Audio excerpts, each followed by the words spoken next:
The sea was a black mirror, restless under the faint shimmer of starlight, waves breaking softly against the hull of U-552. Captain Lieutenant Eric Topp, one of the Kriegsmarine's most seasoned U-boat commanders, stood on the conning tower, his leather gloves pressed to the cool steel, eyes scanning the horizon where nothing moved but the shadows of rolling swells. Below, the hum of diesel engines thrummed in the engine room, a sound both comforting and oppressive. Every vibration, every groan of the pressure hull spoke to the intricate ballet of mechanics and human effort that kept the submarine alive. In the cramped radio compartment, Oberfunkmeister Wilhelm Brandt hunched over his charts and key, the glow of the instrument dials casting his face in harsh relief. His hands, steady but tense, adjusted the frequency of the transmitter. On the paper tape, he copied the latest coordinates of convoy SC-130, transmitting a coded position report back to BDU in Lorient. The German Navy relied on these radio transmissions to coordinate Wolfpack attacks, to maintain the illusion of omniscience over the Atlantic. Brandt had done this hundreds of times, each key click echoing in the compartment like a heartbeat.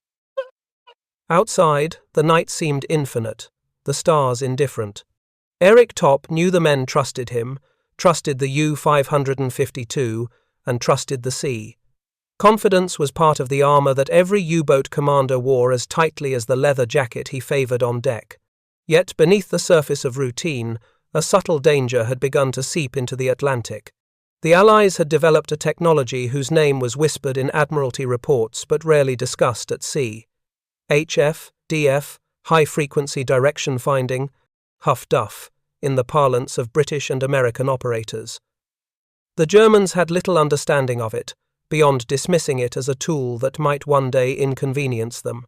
But tonight, unbeknownst to Brandt, Topp, or the rest of the crew, a chain of electronic ears stretched across the North Atlantic, listening.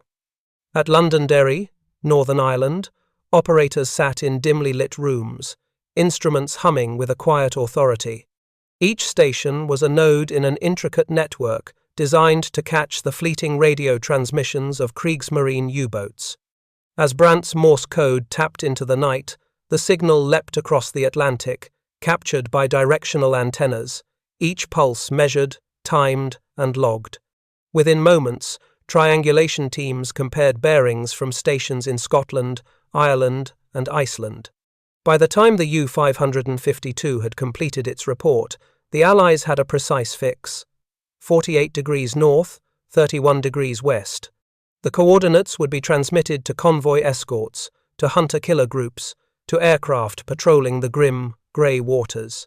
Seconds had transformed into strategic advantage, and the hunter could be anywhere the U-boat was confident it was alone. In the control room, Topp made routine checks, the glow from the periscope illuminating the lines on his face. His logbook, meticulously maintained, recorded the coordinates and sightings, the standard patrol notations: 0600 hours, sighted convoy SC-130, no aircraft overhead. Weather: overcast, sea state moderate, crew morale high. To Topp, these words represented mastery, the calm of men who had fought across the Atlantic and survived. Yet even as he wrote, the invisible threat of Huff Duff hung over them, like the fine edge of a knife just beneath the waves. The Germans had trained their crews to trust secrecy, to limit radio transmissions, but operational necessity always demanded communication. Tonight, Brandt's report, concise and coded, would set the wheels of fate in motion. Brandt paused after sending the final dash of the signal. He wiped sweat from his brow and leaned back in the cramped metal seat. Another routine transmission, he murmured to himself, unaware that the Morse code he sent would be dissected, timed, and transformed into actionable intelligence almost before the ink dried in his own logbook. The room smelled of solder, oil, and the faint tang of salt water seeping through the hull, a familiar, comforting scent that masked the peril pressing closer with every heartbeat. Somewhere along the Scottish coast, Lieutenant James Halstead of the Royal Navy monitored the flickering signal on his HF-DF receiver. He had learned to read the subtle variations, the slight inconsistencies in signal strength and direction the small errors U-boat operators made under fatigue or stress. Tonight, as Brandt's transmission faded into the static, Halstead's assistant jotted bearings on a map, triangulating with precision that Top could never imagine. "Plotting fix," Halstead murmured. Minutes later, the coordinates of U-552 were no longer theory, they were known. Back on the U-boat, Top felt the rhythmic pulse of ocean and diesel, the sense of order and control, entirely unaware of the invisible watchtower sweeping across the Atlantic. He planned the next day's maneuvers, reviewing attack patterns, noting the formation of the convoy through periscope glints. He knew the wolf pack would converge. Bue's calculations would coordinate their arrival. The radio, which carried information and power, was also their Achilles heel, and yet he could not operate blind. Operational doctrine demanded transmission, even at the cost of exposure. By 2300 hours, the triangulation at Londonderry was complete. The fix was transmitted to the Royal Navy destroyers escorting SC-130, to aircraft patrolling the mid-Atlantic, to the hunter-killer groups lying in wait. The intelligence cycle, once laborious, now operated at lightning speed. Within the span of Brandt's brief transmission, men thousands of miles away understood the U-boat's position as precisely as Top himself. The Atlantic, which the Kriegsmarine had long considered a domain of stealth, was no longer theirs. In the control room of U-552, the crew continued their routines, oblivious to the looming peril. Deck scrubbing, engine checks, and the low murmur of sailors sharing the night's meager ration of coffee filled the metal interior. Top moved among them with the easy authority of command, inspecting, questioning, noting with satisfaction the smooth operation of the boat. There was laughter, a cigarette passing hand to hand, the human rhythm of men conditioned to the long isolation of patrols. Yet this very normalcy belied the stark truth. A network of invisible eyes and ears had caught them in the act. In that brief, fleeting moment, two worlds overlapped. The silent, confident realm of the U-boat and the technological lattice of Allied intelligence, listening and calculating with cold precision. The Morse code that Brandt believed to be a lifeline to command had become, in seconds, a blueprint for danger. Across the Atlantic, Halstead smiled faintly as he verified the fix. The bearings converging perfectly, a triumph of training, industry, and methodical observation. In the U-boat, no one would sense it until the distant engines of the destroyers or the hum of aircraft reached their ears. By the time the dawn broke over 48 degrees north, 31 degrees west, the invisible calculation had been made. The Atlantic was no longer a void where stealth guaranteed survival. It was a chessboard, and the Allies held the first move. The U-552, confident and undetected, continued toward the convoy, unaware that the moment of reckoning had already begun. HF, DF, the invisible hunter, had struck without firing a shot. And the stage was set for the coming months, where German confidence would meet its harshest, most insidious adversary. Information measured in seconds, accuracy calculated to the mile, and human ingenuity operating behind the still waters of the North Atlantic. The city of Londonderry, Northern Ireland, was a quiet, fog-shrouded port by day, but by night it transformed into one of the most critical nodes in the Allied intelligence web. In a nondescript building near the docks, walls lined with coils of wire, meters, and radio receivers hummed with a purpose invisible to the civilian eye. Operators in headphones tapped out reports, adjusted directional antennas, and marked bearings on charts that, from a distance, resembled nothing so much as the scribbles of an obsessive cartographer. Here, high-frequency direction finding, HF, DF, Huff Duff, was not theory. It was war, calculated in milliseconds. Lieutenant James Halstead, recently promoted to head of the triangulation section, moved with quiet authority between stations. His face, pale under the fluorescent lights, bore the tension of constant focus. "Listen carefully," he instructed a new recruit, a wiry lad from Manchester, eyes wide with the weight of responsibility. "Every transmission is a heartbeat. One slip, one misread, and a U-boat disappears back into the Atlantic, invisible as the night. But if we measure it correctly, we can tell exactly where it is within a few nautical miles, sometimes less. HFDF was deceptively simple in concept. When a U-boat radioed, its high-frequency signal radiated outward in all directions. By capturing that signal with multiple directional antennas and noting the angle of arrival, operators could draw intersecting lines on a chart. Where the lines met, that was the submarine's location. The mathematics were straightforward, the execution far less so. Signals bounced off the ionosphere, weather distorted the readings, and the U-boats transmitted in short bursts, often under the illusion of operational security. Yet the Allied system had been refined, tested, and perfected over months of painstaking observation and trial. Each operator became attuned to the idiosyncrasies of the signals. Some U-boats had slightly erratic Morse rhythms. Others transmitted at unusual times, hoping to avoid detection. "It's like reading a man's pulse," Halstead would later recall. "You listen for patterns, for hesitations, for the things he doesn't intend to reveal. By the time most German crews realized we were tracking them, it was too late." On June 9th, as U-552 transmitted its position to Bidder U, the Londonderry station picked it up almost instantly. The initial operator, Private Robert Cunningham, tapped out the first bearing to Halstead, 132 degrees. Simultaneously, stations in Altbier, Scotland, and Tórshavn, Faroe Islands, reported 47 degrees and 218 degrees respectively. The triangulation team worked quickly, plotting the intersecting lines on a large wall map. A red pin was dropped where they converged. 48 degrees north, 31 degrees west. Within minutes, the coordinates were confirmed and transmitted to the Royal Navy destroyer groups escorting SC-130, along with nearby aircraft squadrons patrolling the mid-Atlantic. The U-boat had exposed itself, unwittingly, to the full weight of Allied operational coordination. The process, efficient and methodical, relied not just on machines but on human judgment honed by experience. Operators knew that false readings could be disastrous. A miscalculation of even 5 degrees at that latitude could mean hundreds of miles in error, allowing the U-boat to slip away.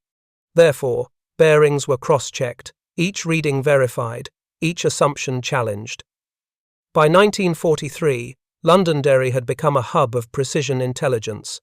Experienced operators could, in under 2 minutes, produce a fix that would have taken hours or been impossible just a year earlier. Meanwhile, the human side of this technological triumph often went unnoticed.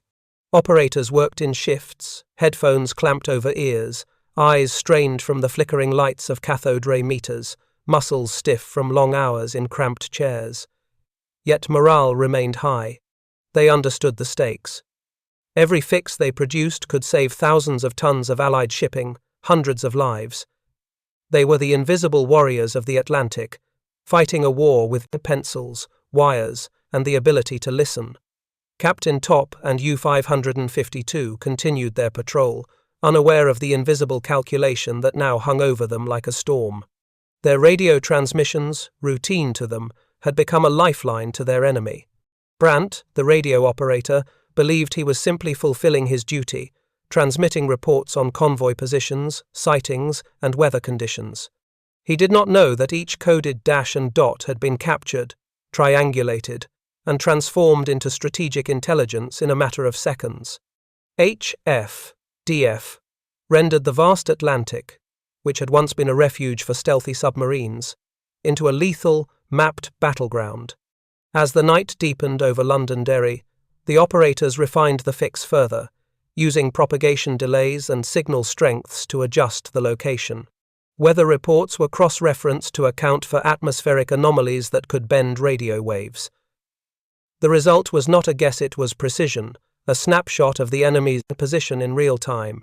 This intelligence would feed into decisions at every level, the convoy commander plotting evasive maneuvers, destroyer captains setting interception courses, aircraft pilots preparing attack runs. Each element of the Allied chain depended on that single, invisible thread of information. The broader network of HFDF stations stretched across the Atlantic, from Iceland to the Azores, from Northern Ireland to Gibraltar. Each station functioned as a node in a living system, sharing data almost instantaneously.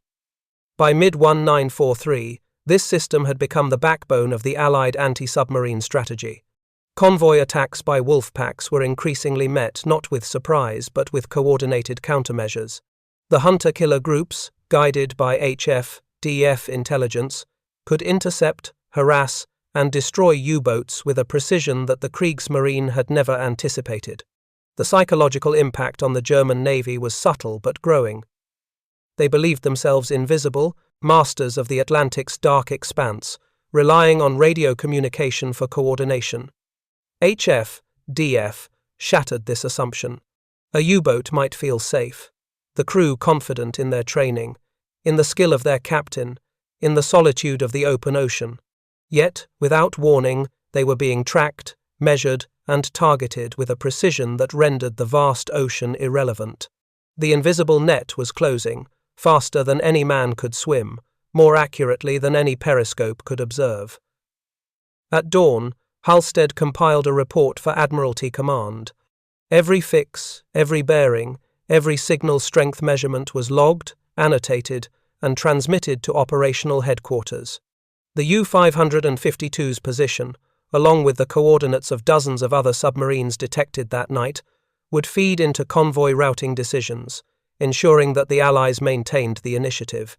The meticulous documentation would later be referenced in post-war analysis, showing how a combination of human skill and technological innovation had turned the tide in the Battle of the Atlantic. By the time the sun rose over Londonderry, the operators had completed their watch. Headphones removed, charts filed, meters powered down, they stepped out into the damp Irish morning, unheralded heroes. Across the Atlantic, U-552 continued its patrol, still unaware of the precise danger stalking it. The gap between perception and reality, the difference between confidence and vulnerability was widening. And in that space, the Allies would claim victory, one triangulated transmission at a time. HF-DF was not just technology, it was revolution, a war of information and timing, where seconds counted, signals mattered, and unseen networks determined survival. For every U-boat lost, every convoy protected, the human and technological ingenuity behind the screens of Londonderry silently rewrote the rules of naval warfare, proving that mastery of the airwaves could be as deadly as mastery of the seas. The North Atlantic was a mirror of the sky that night, calm, deceptive, and indifferent. Captain Lieutenant Eric Topp leaned over the cramped control room of U-552, the faint hum of the electric motors and the rhythmic pulse of the diesel engines filling the silence between radio bursts. The crew moved with a practiced efficiency, each man aware of the roles that could mean life or death in the unforgiving expanse of the Atlantic. At first light, Topp rotated the periscope carefully, scanning the horizon for signs of convoy SC-130, unaware that a silent adversary was already tracking him with deadly precision. Earlier, BDU, the Befehlshaber der Unterseeboot, had received his report, catalogued it, and archived it with a brief notation. Position confirmed. Continue patrol. In Berlin, the report would have been one of hundreds, a routine exercise of operational communication. Yet, across the Atlantic in Londonderry, every dot and dash of U-552's Morse code was a pulse revealing its heartbeat, a thread in a web of intelligence that stretched unseen across the ocean. At the Londonderry HF-DF station, Lieutenant James Halstead received confirmation of the U-552 fix. The intersecting lines, drawn with meticulous care, converged perfectly. This was no abstract estimation, it was actionable intelligence. Within minutes, the coordinates were relayed to the 6th Escort Group patrolling south of Greenland, and to RAF Coastal Command aircraft conducting reconnaissance sorties. The U-boat was now a marked vessel, exposed to the combined precision of Allied operational coordination. Back aboard U-552, Brandt, the radio operator, remained unaware of the danger. He typed out another short contact report, noting convoy movements and meteorological conditions, his hands moving with the precision of repetition, honed through months at sea. To him, The radio was a tool, a conduit to headquarters. To the Allies, it was a beacon. As the signal traversed the Atlantic waves, bouncing between layers of the ionosphere, it carried the submarine's secrets across thousands of miles of open water. Every dash and dot was scrutinized, timed, and measured. Every transmission increased the accuracy of the triangulation that would soon seal their fate. The first warning, though invisible to the crew, was encoded in the movements of the hunter-killer groups. By mid-morning, destroyers of the 6th Escort Group, guided by HF-DF intelligence, altered course. They moved not at random but on vectors calculated to intercept U-552's patrol path, informed by the fix that had taken under 10 minutes to produce. In the air, Avenger and Hudson aircraft were vectored toward the coordinates, engines low in a steady hum, ready to sweep the waves with radar and depth charges. The orchestration was seamless, a choreography of human and machine working in unison. Below the surface, Top decided to submerge. The diesel engines ceased, replaced by the quieter hum of electric motors. The submarine sank into the grey depths, a steel shadow gliding beneath the waves. The decision was tactical, routine, and necessary, but it was insufficient. HF-DF had located him, and the destroyers above adjusted in real time. The hunter-killer group did not rely on visual sightings. Their vectoring relied on the triangulated fix. In an era when stealth was survival, the radio, once considered an instrument of command, had become a liability. Hours passed. Top alternated between periscope checks and calculations of speed and course. Trying to predict Allied movements, he had survived countless engagements, evaded torpedoes, and outmaneuvered destroyers. But the Atlantic of June 1943 was no longer a silent hunting ground. Allied code-breaking efforts had combined with HF-DF to render the wolf packs vulnerable. In the span of a single night, a U-boat could be located, tracked, and set upon by a coordinated force before it had a chance to dive for safety. The first contact came in the form of sonar pings, a gentle thrum that grew louder, methodical, relentless. The destroyers were closing. Captain Top ordered evasive maneuvers, a zigzag pattern, depth changes, and silent running.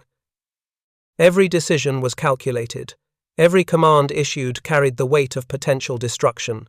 The crew responded with precision, hearts thudding in the confined steel of the submarine as the sonar continued its unyielding search above. Simultaneously, aircraft vectored in from RAF Coastal Command reported radar contacts. Even under cloud cover, their ASV air-to-surface vessel radar identified the telltale outlines of the U-boat's snorkel and hull. HF-DF coordinates had narrowed the search area to a box of just a few square miles. The Allies did not need to stumble upon U-552 by chance. They were guided by information, by triangulation, by the quiet genius of interception. Top realized that the threat was no longer merely tactical, it was systemic. The radio, which had been essential for coordination with BDU, had betrayed them. Every message sent was a needle pointing directly to their location. The cumulative effect of multiple messages over successive hours had made U-552 visible to the Allied network. This was the invisible hand of the Atlantic, calculating, patient, and precise. In the destroyer's command center, Lieutenant Commander Peter Harris calculated interception courses with a mixture of urgency and calm. The HF-DF fix had provided an initial location. Now, adjustments for currents, estimated U-boat speed, and submergence behavior allowed them to refine their attack pattern. Harris did not see the submarine. He did not need to. The math, the technology, and the rigor of Allied procedure were sufficient to guide the first depth charges into the predicted position. Below, U-552's crew felt only the distant vibrations through the hull, subtle hints of encroaching danger. Top ordered a deeper dive, but the destroyer's sonar and readings had already anticipated the maneuvers. Depth charges detonated, sending shockwaves through the water, throwing equipment and men against bulkheads. The U-boat groaned under the pressure, rivets straining, instruments knocked askew. The crew fought to stabilize the vessel, water spraying from minor leaks, the air thick with tension and the metallic scent of stress. The attack continued, relentless and precise. The HF-DF network had done its job. U-552's location, once a secret known only to its own crew and BDU, was now fully exploited by the Allies. The submarine survived this engagement, but the damage was significant. Communications gear was compromised, minor flooding had occurred, and the psychological strain on the crew was immense. Top knew that each transmission risked further attacks, each position report a potential death sentence. By late evening, the attack subsided, U-552, limping away under cover of night, damaged but intact. The Atlantic, vast and different, seemed to reclaim its calm surface, but the invisible network remained.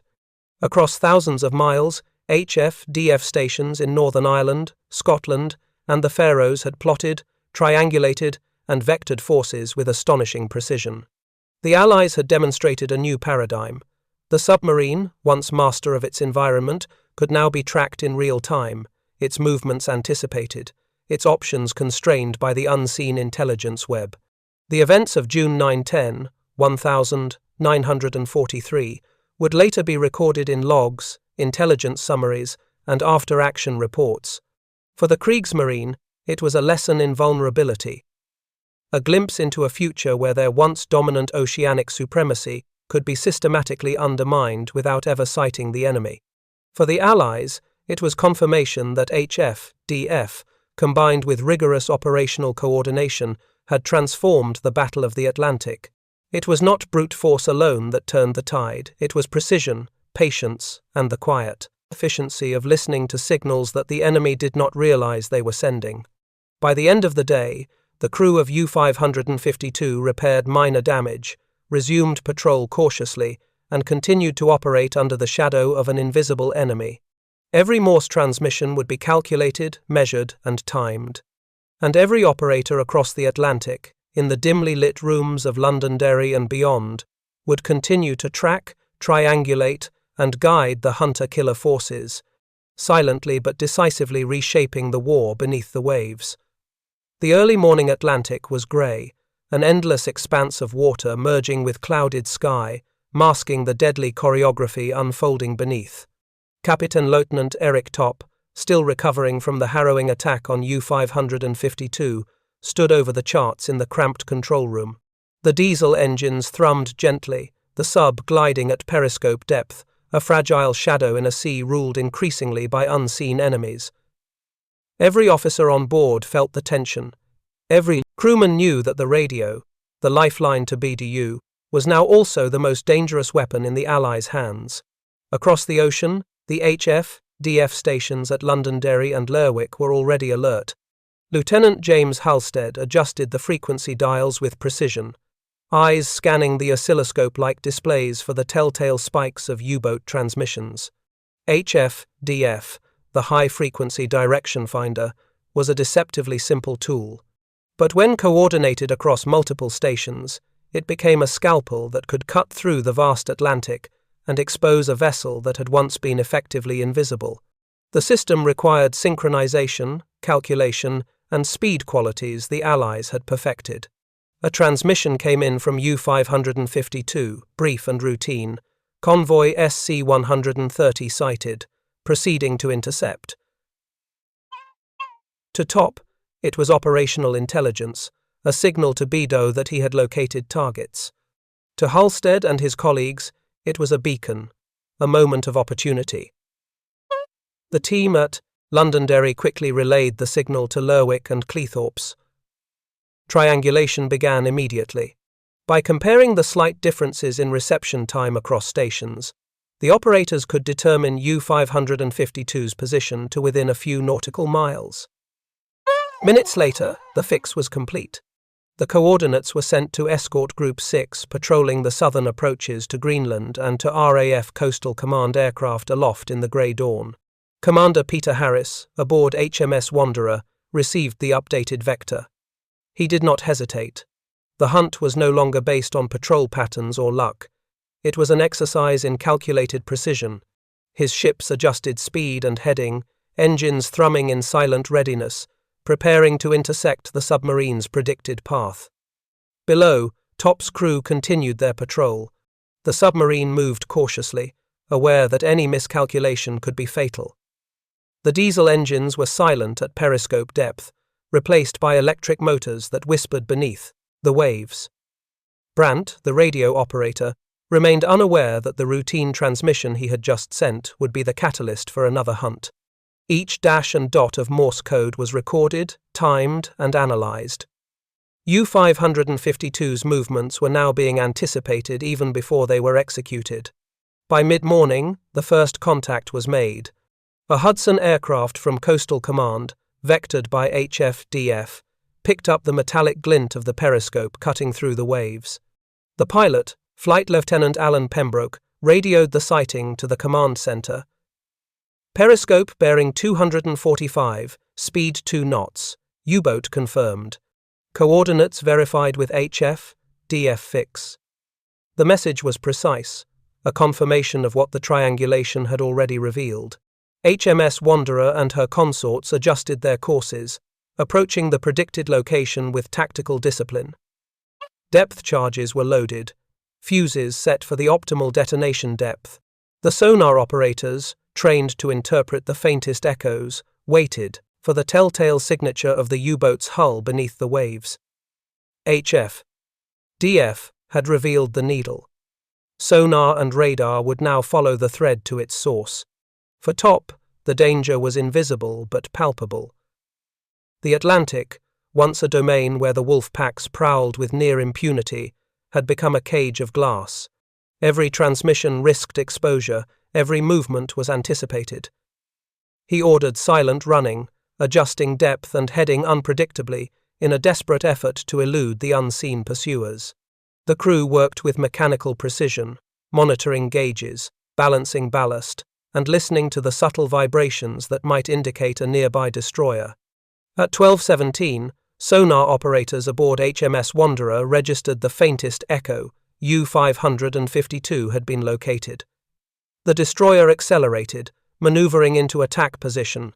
The first depth charges were dropped, detonating with a force that reverberated through the water and rattled the hull of the submarine.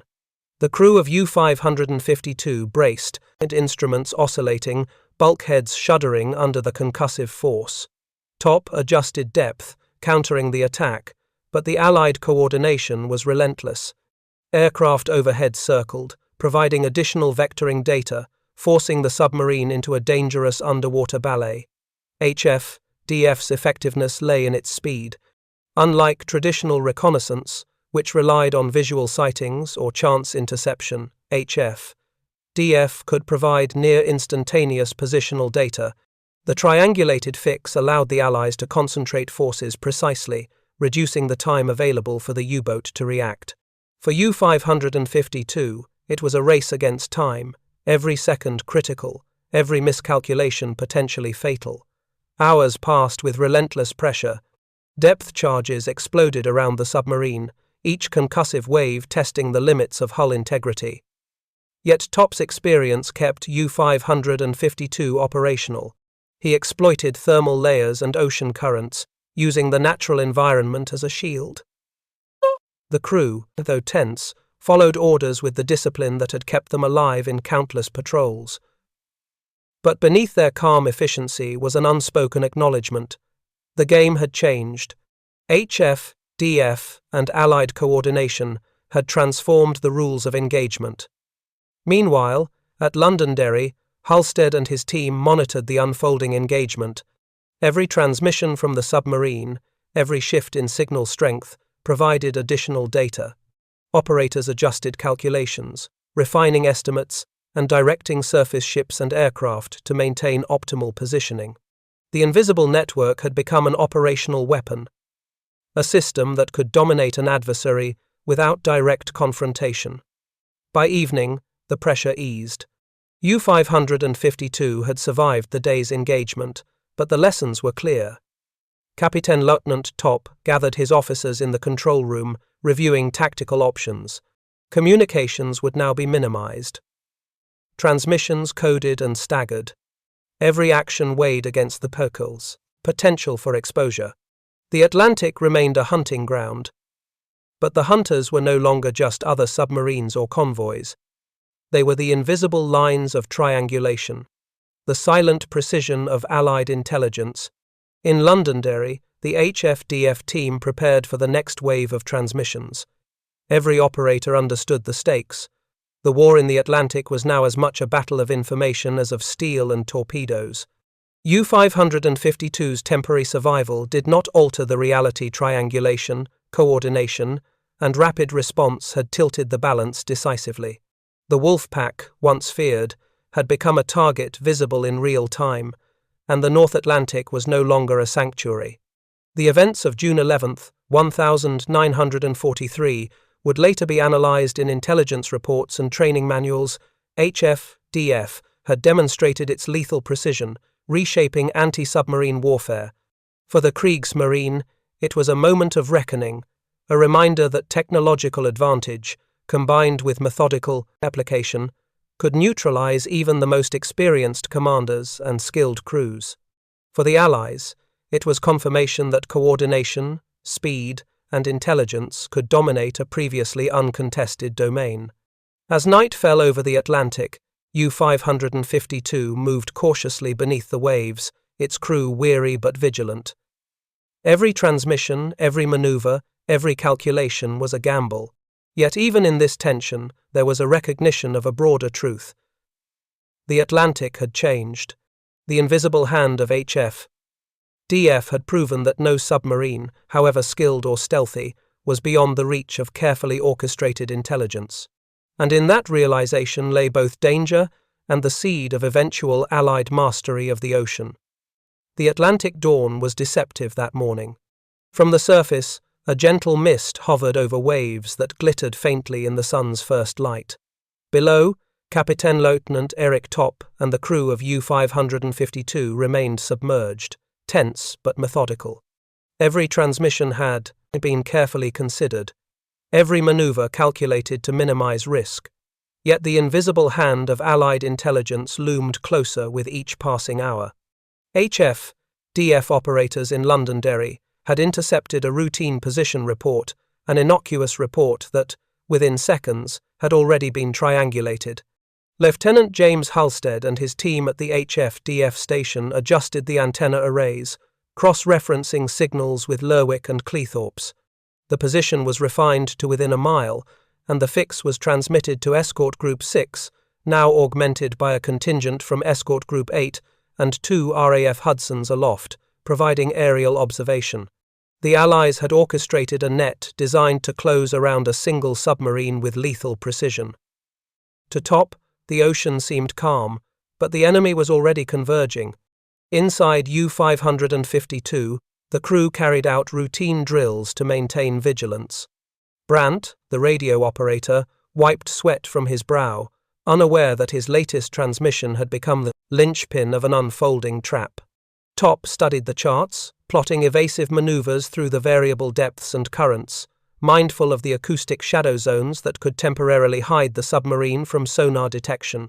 The crew had survived countless patrols, yet the tension was different this time, calculated, technological, and relentless. By 9:42, HMS Wanderer closed within 10 nautical miles. Sonar operators detected a faint, irregular echo.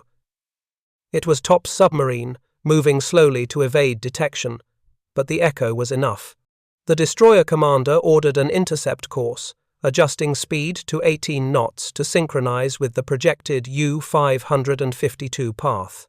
Overhead, the Hudsons circled at 1,500 feet, transmitting position corrections via radio to the surface units.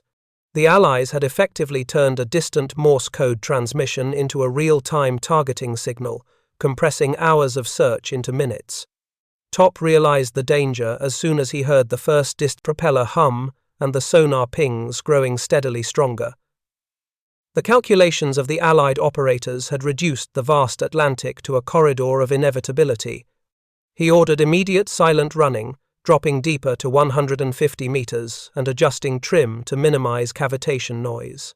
Electric motors hummed faintly, barely perceptible against the rhythmic pulse of the ocean. At Londonderry, Halstead watched the oscilloscope spike again, noting the drift of the U-552's signal. It was a brief transmission from top, position updated, continuing patrol. Within seconds, it was triangulated once more, confirming the submarine's depth, heading, and estimated speed. This was the precision of HF-DF in action, a method perfected over months of relentless application. Coordinates were relayed to the surface flotilla and RAF Hudsons, forming an invisible cage tightening around the predator-turned-prey. By 11:05, the first depth charges fell. Explosions reverberated through the water, shaking the hull of U-552 with a force that forced sailors to brace themselves. Top countered with minor course adjustments, seeking thermal layers that might disrupt sonar tracking. Yet the Allies were methodical, their attack pattern choreographed with mathematical precision. Each detonation compressed the available space, reducing the options for evasion. The ocean, vast and cold, had become a deadly arena where the invisible lines of triangulation dictated survival. Brandt monitored the radio carefully, aware that silence was now as important as transmission.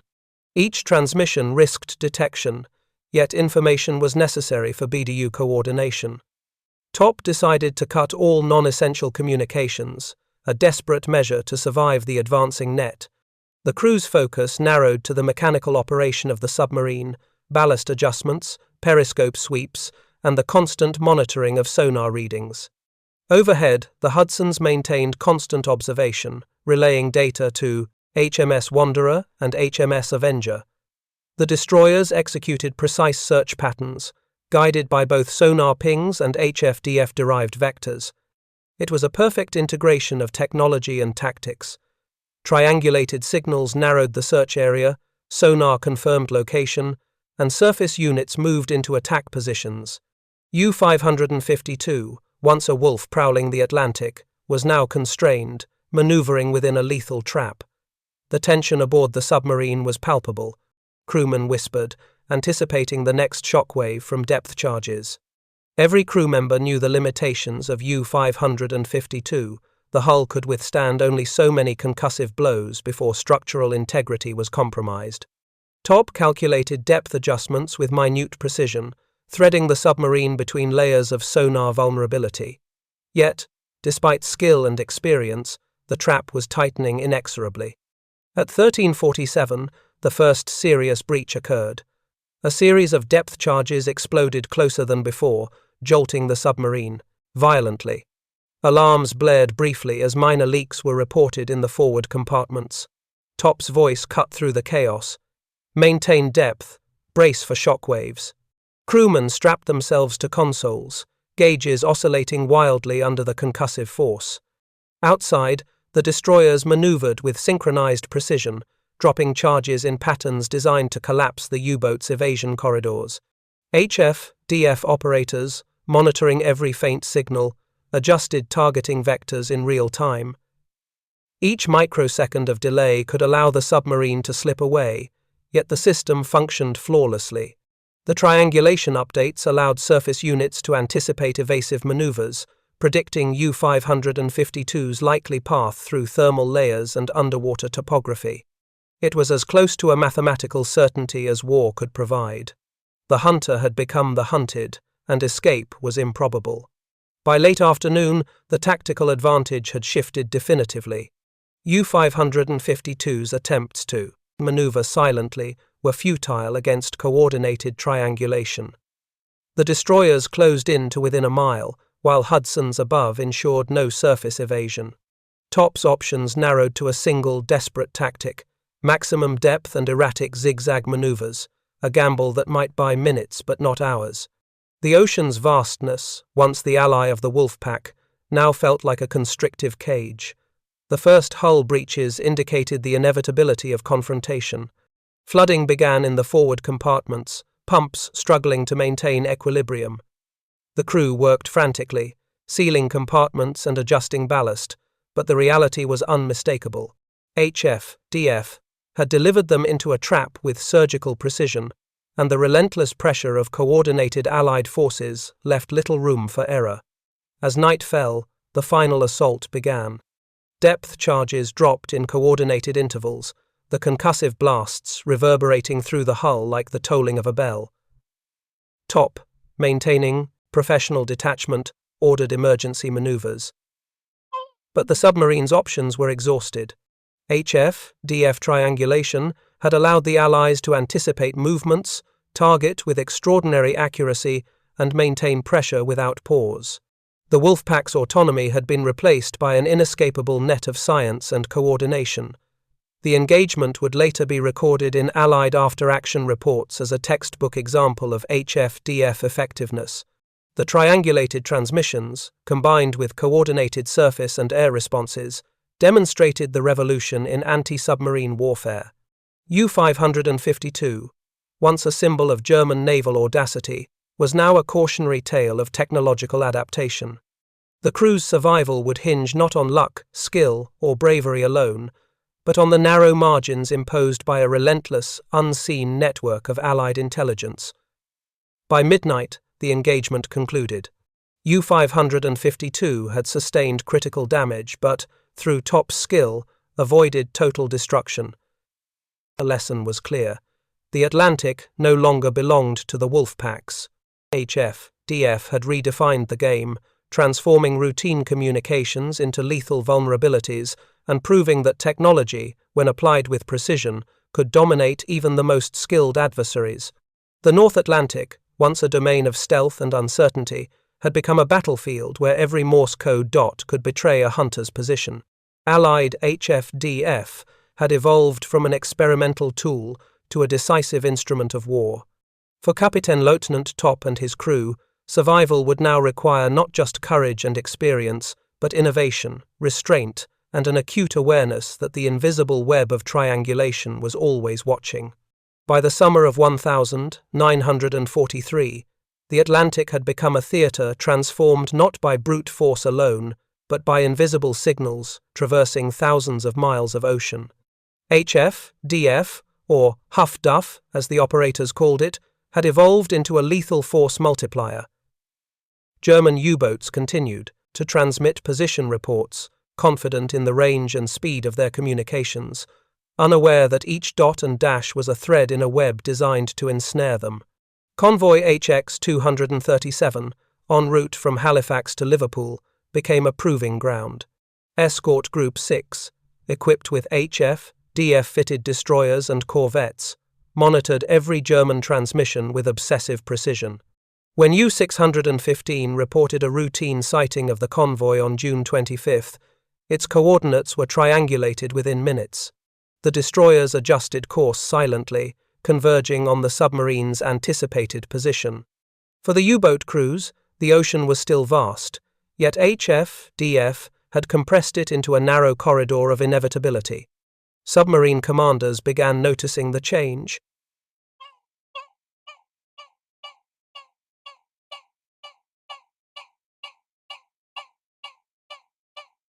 Captain Lieutenant Günther Prien, veteran of U-47 and famous for penetrating Scapa Flow years earlier, wrote in his diary, "Our transmissions, once our eyes and ears, now betray us. We are no longer the hunters, we are tracked, our positions known before we can strike." On June 27th, the first demonstration of the system's integrated power unfolded. U-615, attempting to shadow HX-237, was detected within 15 minutes of its position report. The triangulated fix allowed 2 corvettes to converge silently, while 2 Hudson aircraft provided overwatch. Depth charges fell with surgical precision, forcing the submarine into a defensive depth it could not sustain indefinitely. By the time the U-boat attempted evasive maneuvers, it had already been bracketed and under constant threat from both sonar and aerial spotting. HF-DF's impact extended beyond isolated sinkings. It reshaped German tactical doctrine. Transmission discipline, once a minor consideration, became a matter of life or death. Every long-range message was scrutinized, truncated, or delayed in the hope of avoiding detection.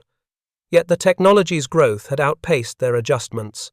What had been experimental triangulating a single U-boat now became standard practice across multiple Allied stations. Each intercept reduced the U-boat's operational window, forcing commanders to gamble with incomplete information. The psychological effect was equally profound. Submarine crews spoke of the invisible eye, a system that could pinpoint their location faster than they could maneuver. Morale shifted subtly, from quiet confidence to cautious paranoia. Every transmission became a potential death sentence. Every routine position report a thread leading them closer to destruction. HF, DF had not only neutralized German tactical advantage, it had rewritten the rules of undersea warfare. By mid-1943, the cumulative effect was clear in the statistics. The number of U-boat losses was rising sharply, while Allied shipping losses were falling. Convoy escorts, armed with intelligence derived from HF, DF triangulation, could intercept with accuracy previously thought impossible. What once required days of hunting now took hours, sometimes minutes. The Atlantic, vast and foreboding, had become a grid where Morse code dictated the flow of life and death beneath the waves.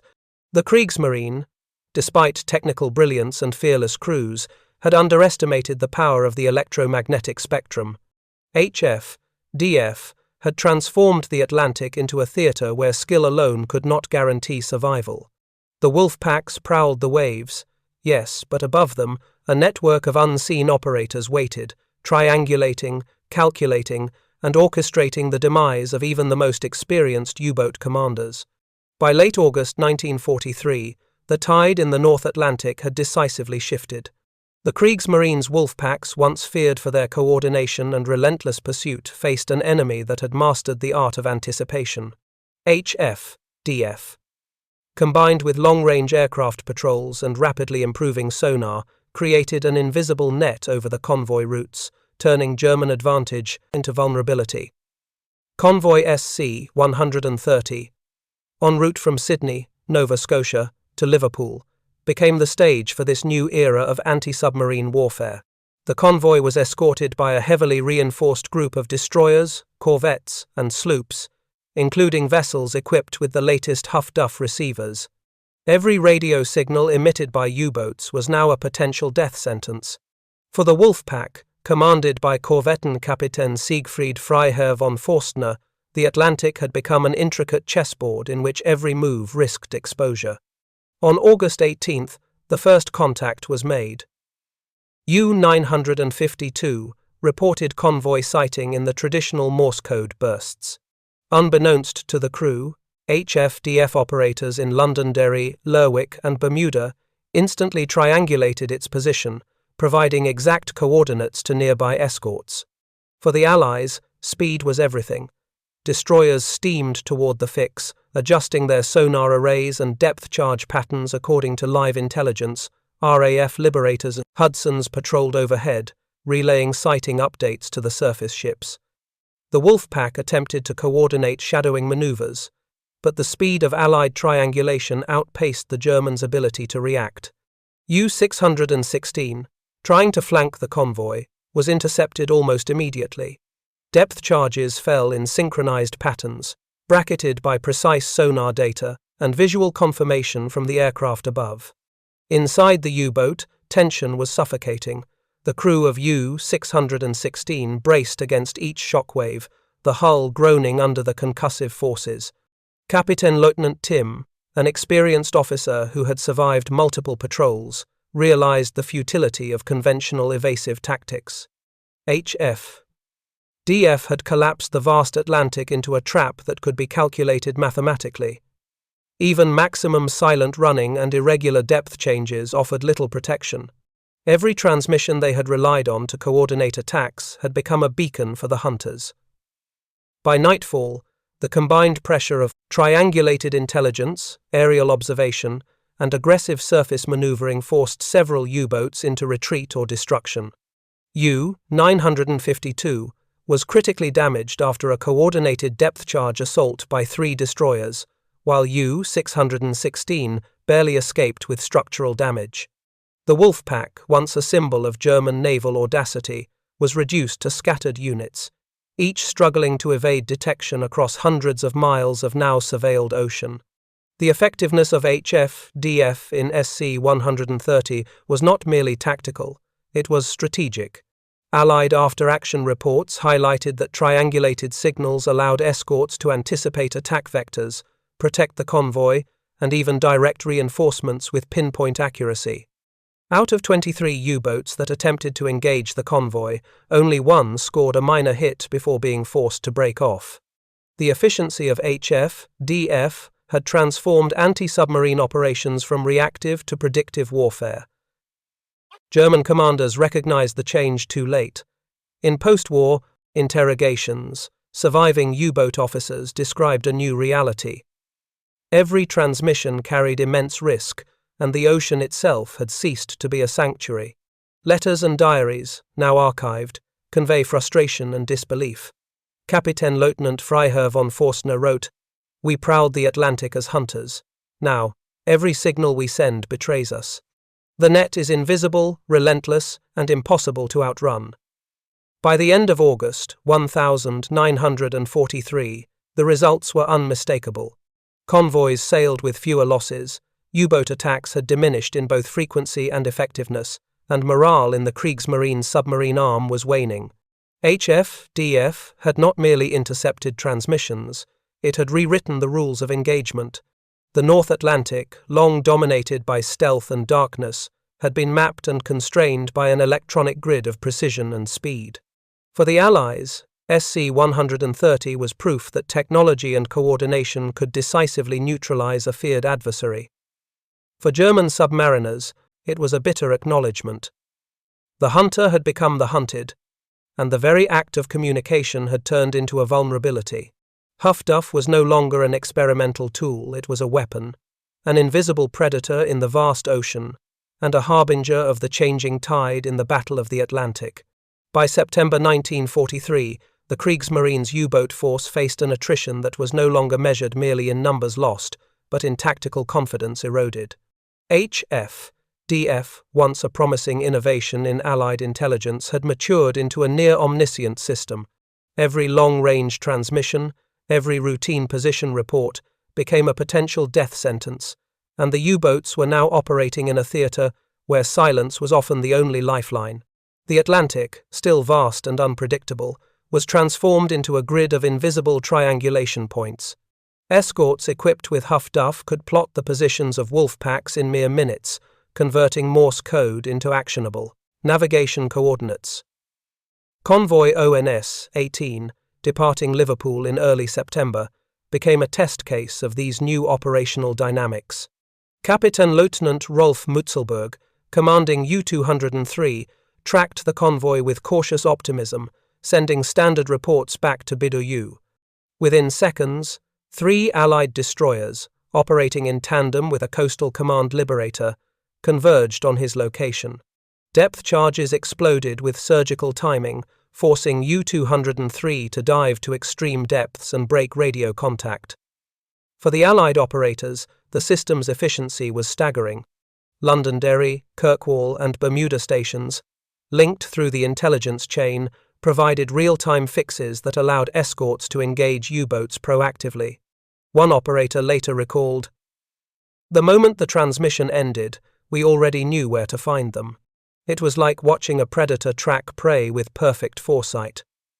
This precision shifted anti-submarine warfare from reactive defense to predictive engagement, leaving German commanders scrambling to adapt.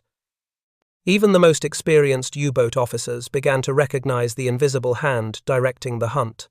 Diaries, post-war interrogations, and combat reports reveal a recurring theme. Communications, once an asset, were now the Achilles heel.